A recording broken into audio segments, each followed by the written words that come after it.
Welcome to Second Chance Points. I'm Dave Rudin, and we have the first FCIAC League basketball games under the belt. And for an opening night, it was pretty exciting. There were surprises, there were some outstanding performances, and we had 4 games which may included the 8 teams involved. I don't know. I mentioned my co-host here, Mike Walsh. Mike, how you doing? And do we have all 8 teams already after one game, or as I would put it, 9 or 10 right now that look like they've already separated themselves from the pack? Well, Dave, I'll be honest with you. I can't remember a more exciting opening night of FCIAC basketball. I had 4 windows open, and I was trying to watch each one of them and switching from window to window. And all the games were close, and they showed some good basketball and some big shots and big rebounds, and it was exciting. I'm sure for the players, especially those who won, and exciting for the fans. And I know I was excited watching these games. Well, we certainly had a lot of to talk about because, as usual, you got me home from Ridgefield to the exit, my exit on 95. So we talked for about 40 minutes about the games. You were texting me from Ridgefield with all the dramatics that were going on in New Canaan. And why don't we just get into the games right now and talk about the Ford to start. And we'll start with the game I was at, because that was the biggest surprise of the night, and that was Staples going up to Ridgefield and getting strong performance from FCIAC, from Cody Sale, from their guards. And the night ended with the Staples fans and players celebrating on the middle of the Ridgefield court with a 61-54 victory. I don't think any of us expected that one. Well, they certainly, I don't think too many teams have celebrated on the Ridgefield court after a game. But you asked me, actually, we talked as you were on your way up to Ridgefield, would I put a point spread on it? And I said Ridgefield at least 12, because, I figured Staple inexperience, playing a crowd in Ridgefield, it was going to be a tough game for them. But they certainly turned the tide there. I mean, really, their coach, Andrew McLennan, said it. Ridgefield got behind, and they kind of panicked. They came out of the Ridgefield way of playing basketball. And give all the credit to Staples. They geared up for the game, and they had a terrific game. Yeah, I agree with you. The 2 biggest takeaways I had from that game is that was the most un-Ridgefield performance I can remember in all these years during the run. They fell behind. They fell behind and trailed the last 22 minutes and 15 seconds of the game, but they were only behind by 3 to 5 points almost the entire time to the end. And they just panicked. It was almost like they had to make up everything in the next 2 seconds on one possession. And I think their guards in particular tried to do too much and put it upon themselves to try to win the game. And that got that got Ridgefield out of the rhythm of its offense. They were creating a lot of open looks. They had a lot of open shots. They just missed them. You're going to have nights where you miss shots, but we're not taking anything away from Staples, where Ridgefield beat itself was just getting so worried. And to Staples' credit, Staples showed poise down the stretch and never let Ridgefield really make the run at them. Yeah, there's no question. I think at one point Ridgefield closed within 47-45, and then Staples made big shots and extended the lead. And again, it all started. The guards had a great game for Staples, but it still started with FCIAC. I mean, he had 17 points and I don't know how many rebounds and blocked shots. 14 rebounds and blocked shots. And you brought up the key possession of the game for me, and it showed me what a well-rounded player Zajac is, and I actually happen to have the video of it from one of the kids who was working for me, but it was 47-45, and Staples worked the ball around really well, and Zajac got the ball, and he was outside the paint. He wasn't posting up. He wasn't really in a passing position, and he found Gavin Rothenberg wide open. Not too many centers would have even seen Rothenberg, let alone make the pass. And Rothenberg, who scored 10 points, really big points, hit the 3-point shot. It's 50-45. And then another three, it's 53-45. And turn out the lights, as Don Meredith would say. Yeah, and I think that Cody Sales had a really good game for Staples. So, when they start getting support from the guards and also the play of Chris Zajac like he did that night, they're going to be tough to beat. But they surprised me going to Ridgefield and doing that. And, I give credit to Staples and the coach, a new coach, his first game in the FCIAC, and he knocks off Ridgefield at Ridgefield. It's not too bad. Now you're always going to remember that one. And Cody Sale had 16 points, and he's emerged of all those guards as, I think they're their second option behind Zajac, and he's played real well in all the games. He helped rally them earlier in the week in a game where they almost got upset by Newtown because they were probably looking ahead to Ridgefield. But is Staples a playoff contender, or was that a 1-game surprise? No, I think they're definitely a playoff contender, and basically in our preview we kind of had it wrong. I think we said that there are two teams that separate themselves in Ridgefield and Danbury, and that's turned out not really to be the case on opening night. I mean, they're both going to be there; they're going to get better, but Staples showed that they can play, and moving on to other games, so can the other teams. It's going to be a great year. Yeah, we'll see. I mean, I still think Danbury and Ridgefield are 1-2 right now in terms of personnel, but you look at and let's move on from Ridgefield to because you brought up Danbury and you were watching this game a lot. I know the Danbury New Canaan game, and the Hatters had to go to double overtime to shake off New Canaan 60-57, and New Canaan seems to find these wild banked in 3-point shots to beat buzzers, and they got one in the end of the first overtime from Jack Lenihan to send the game to double overtime. But I know you have a lot you thought about that game.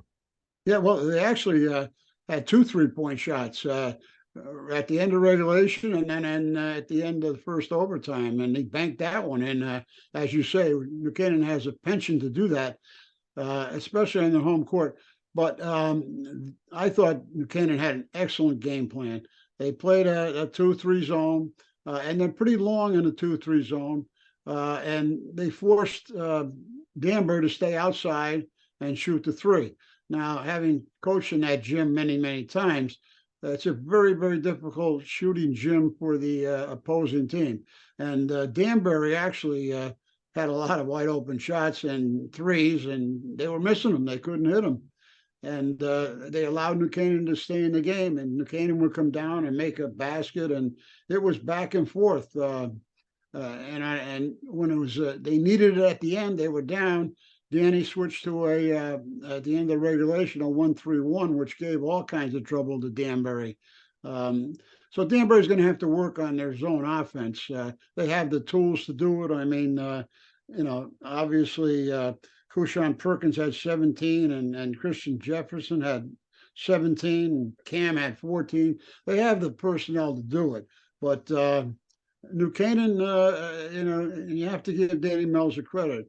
He coaches to what he feels his players can handle, and they almost pull the upset of the day.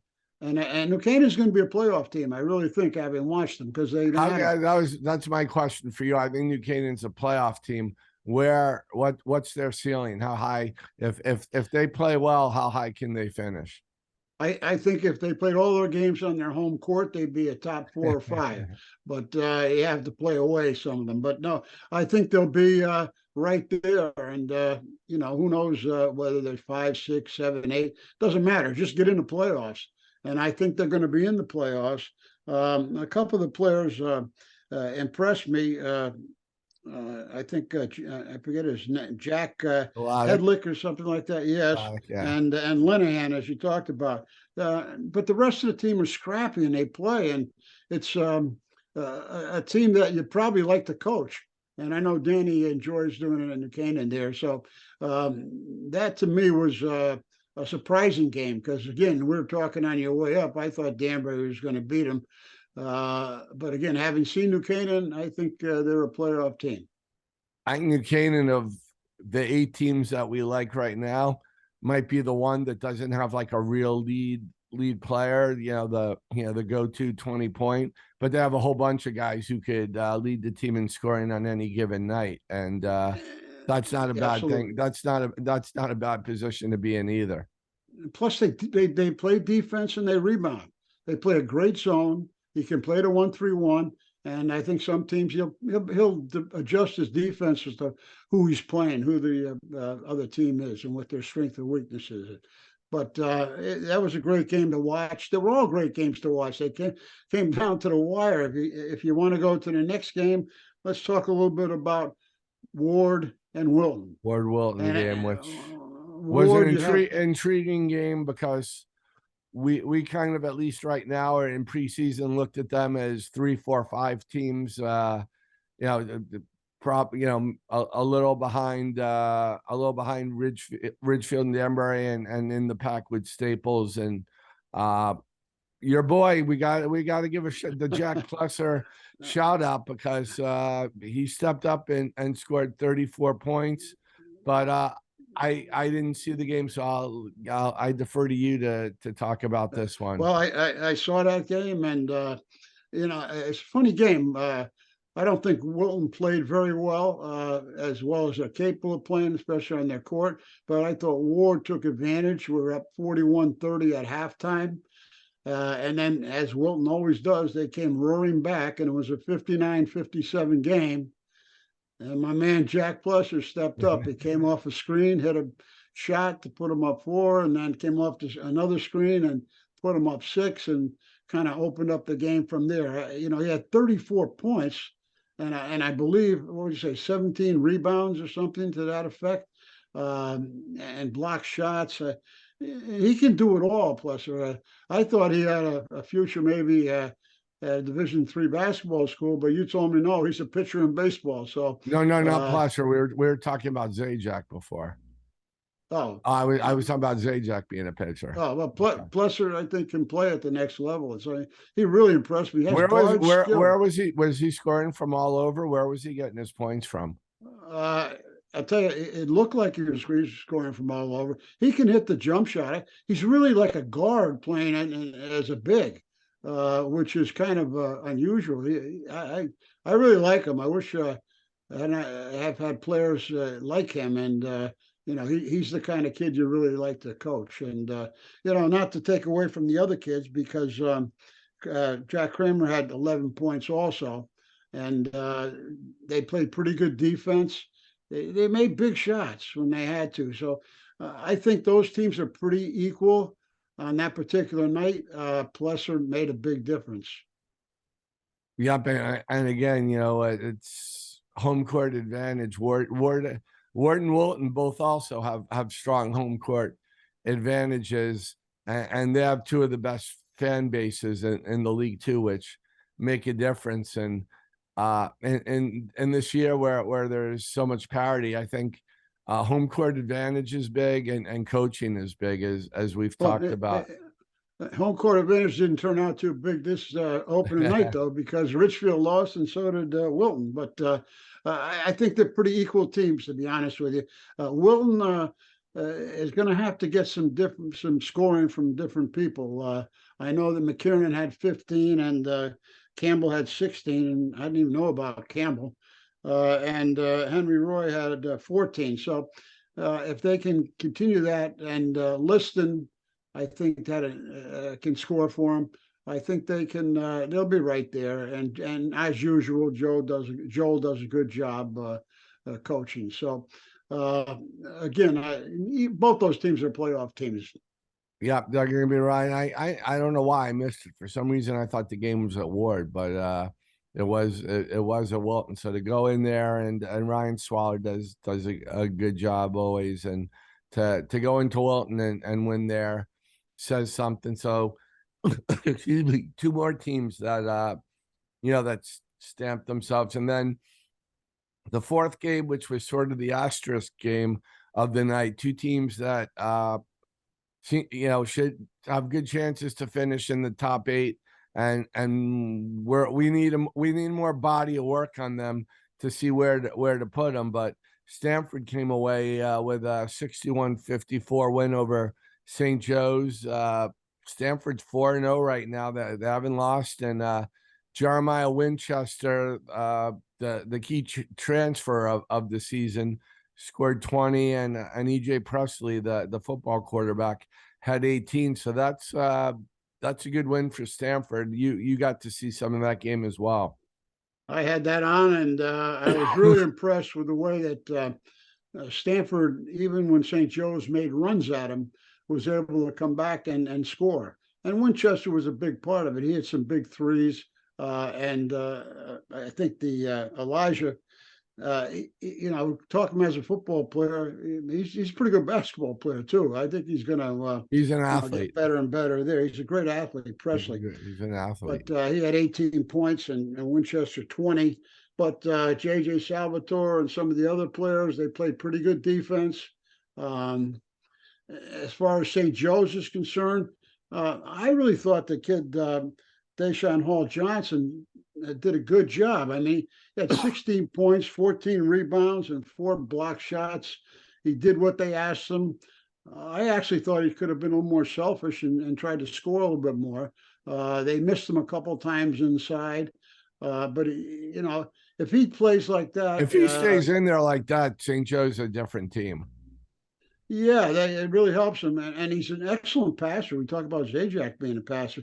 I think he passes too much sometimes, but, he can score. And he can also go outside and shoot it, which he didn't do at all in the Stanford High game. But the two guards, the sophomore guards, they're learning. They're inexperienced. Murray, he had 12, and TJ Wright had 14. I think their problem is depth. I don't think they have a lot of depth. The quarterback, the wide receiver, Hutchinson. Yeah, he's a gutty player. He's pretty good. He hit a 3-point shot. So those 4, give them a chance any given night. But I think they need some more kids to step up. And I'm sure that the coach is searching for that, and he's done a good job as far as at least in this game that I saw, of putting Hall in situations where he can be successful. So if they continue to do that, they'll be one of the 8 teams also. How about the ceiling for the two of them? Are they teams that could break into like a 4 seed, a 5 seed? Well, I think St. Joe's on any given night could beat you because of their because of Hall. I mean, I tell you, I think Hall's an all FCIAC player, maybe even more than that if he continues to with the rebounding and staying inside and scoring and maybe occasionally going outside. Stanford High, I think Winchester, since he was at West Hill last year, and West Hill was a playoff team and very successful, and now, as you say, he's moved on to Stanford High. He brings a winning attitude toward him, and he's not afraid, obviously, to take a big shot. I think that's important. And you have the kid Presley, who, in football this year, he became a leader. He was one of the better football players. Salvatore played football also. So I think that mix is a good mix for Stanford High. Now, if the coach is able to get them to play to their capabilities, they have a chance to be successful. Right now, I don't remember this early in the season. Excuse me. Yeah, Having bless you. a feel for the teams that are going to be in the playoffs. Usually, you're seeing 12 and 13, but I think we both like these eight with Greenwich and Trumbull that are both 3-1 teams to keep an eye on. Greenwich in particular right now. Yes, I agree with that. I saw Greenwich actually a little bit. They played McMahon at McMahon, and we kind of thought McMahon was going to be, and they still may be, a pretty good team. But Greenwich beat them pretty well, 58-44. And they hustle and they play tough inside. And he's really done a good job with them coaching wise. Because the next night, actually yesterday afternoon, they went up and played Newtown at Newtown. And that's always a difficult place to play. And they pulled out a 3-point victory up there. So I mean, they're starting to win, learning how to win, coming together. They have new players. So I mean, Greenwich could be part of the mix.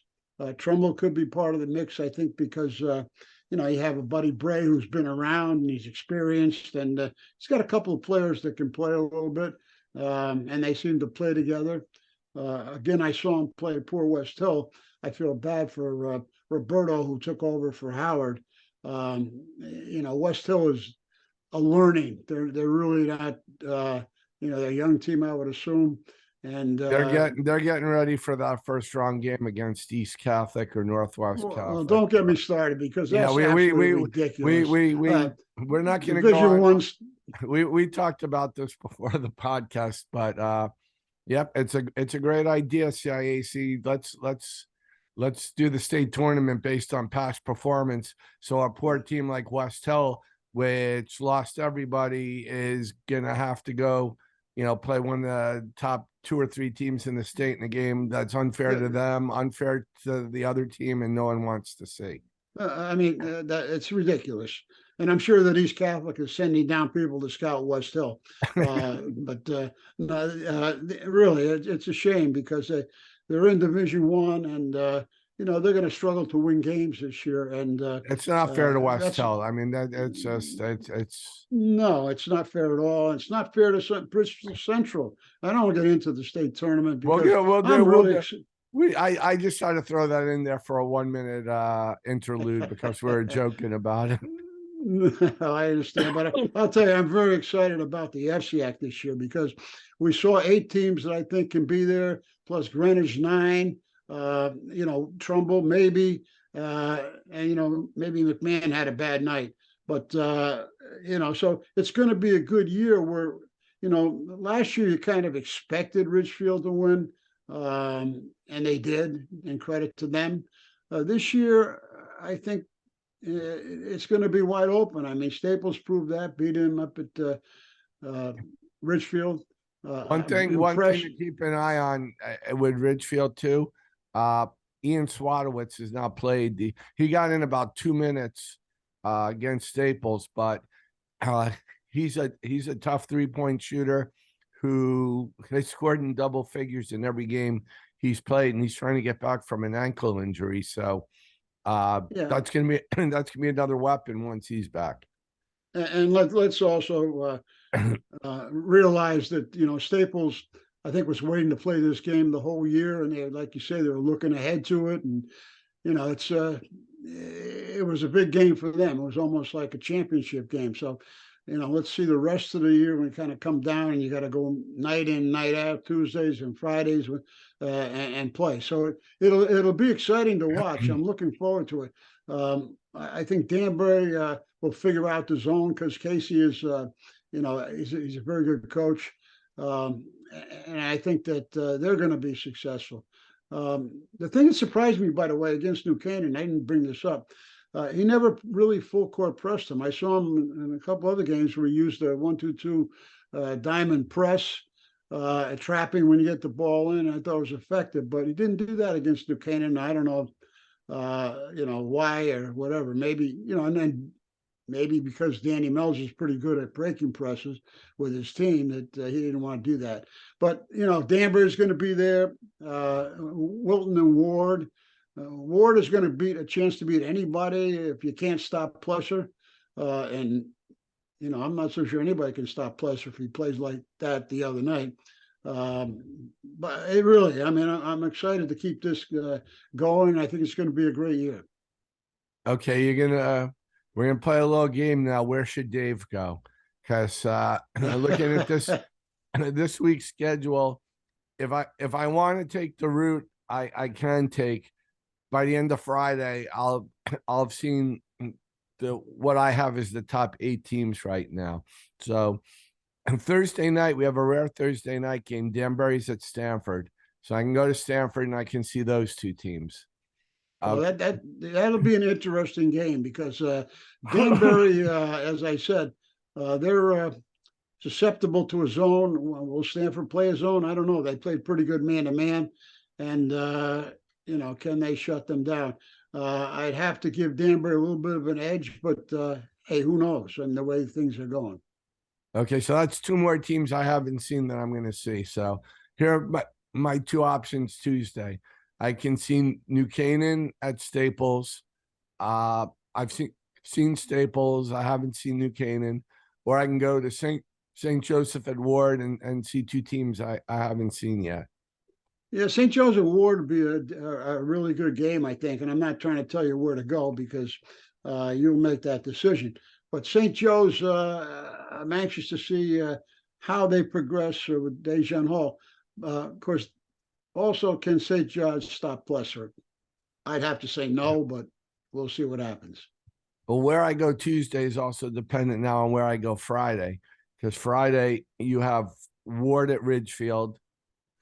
That could be a possible championship game, and Walton's at New Canaan. Well, that's a tough one too. And they have a good rivalry.